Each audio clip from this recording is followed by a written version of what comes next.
welcome to CBC News Today. We'll have more news in just a moment, but first, we've got a busy show with some great stories for you. Here's a quick look at some other things coming up.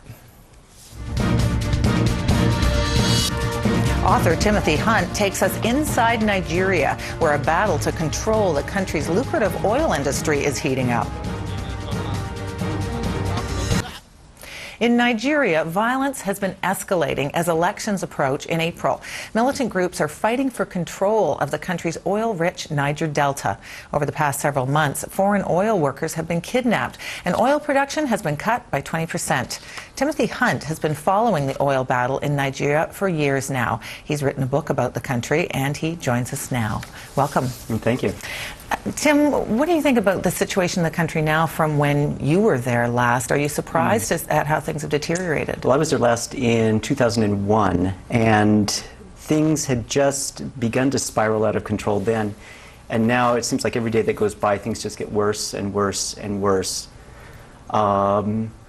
Back when my book is about the Ogoni crisis and Saro Wiwa, who had tried to fight the exploitation of the oil companies and the poverty and destruction and the pollution by doing nonviolent protest and raising world opinion through nonviolent methods.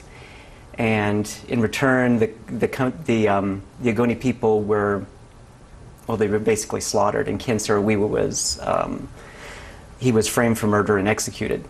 And so 1995? 1995, yes. Mm-hmm. And so in the ensuing years, Ken's movement has it hasn't exactly fallen apart, but it's been shunted aside. And what has replaced it with is hundreds of these small little paramilitary groups, which are basically gangs, have decided that, well, nonviolence didn't work, let's use violence to take over all the oil resources in the region. Right. So, I wonder if you could help us sort of understand the dynamic of the different groups there. There's the big oil companies who are there. There's the militants, and then there's a corrupt government. Yes. And so how does that dynamic work?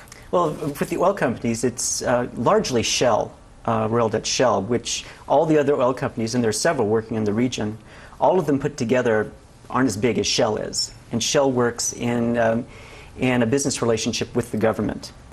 And since oil was discovered about 50 years ago, the government has enacted laws to make it easy for the oil companies to get the oil in as cheaply and as easily as possible, trampling on human rights and making it extremely difficult for the people who live there. We can see these pictures here of these militants. Tell us about this group.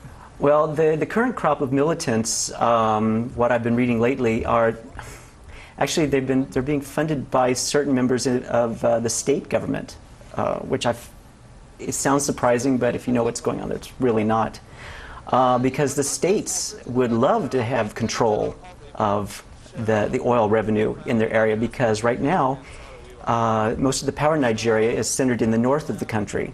And the people in the south of the country aren't reaping any of the benefits of all these billions of dollars of oil that's being taken from them. What are the living conditions there? Dreadful. Dreadful. What did you see when you were there? You would think that an area that has generated so much immense wealth would be actually a nice place to live. But no, the people there don't have roads, schools, telephones, plumbing, hospitals, pipe-borne water. Their farmlands have been despoiled, their waterways have been despoiled, they can't fish, they can't grow food. So these people from the villages now have to move to these ever-crowded cities and live in squalor, where they live hand-to-mouth. And of course, the young men form gangs and try to extort money and kidnap foreign oil workers and hold them for ransom. It's awful. Now, yes. This election coming in April, do you have any hope at all that anything positive could happen here? Well, the current democratically elected president, they have term limits in Nigeria, and his term is up. And he's considering changing the constitution to allow himself to be president longer. So he's one of the former dictators of Nigeria. He's one of the better dictators, actually. But does this mean they're going to end up with another dictatorship if he decides he just doesn't want to go? I don't know. Right. All right. Well, listen, thank you very much, Tim, for coming in and helping us understand this today. We appreciate it. And coming up after the break, we'll be getting the latest national forecast from CBC News Weather Centre. And in 15, a conversation with the Aboriginal music group Northern Cree, a Grammy nominee. And in 5 minutes, we'll find out the latest accusations in the Conrad Black case. So don't go away. We'll be right back.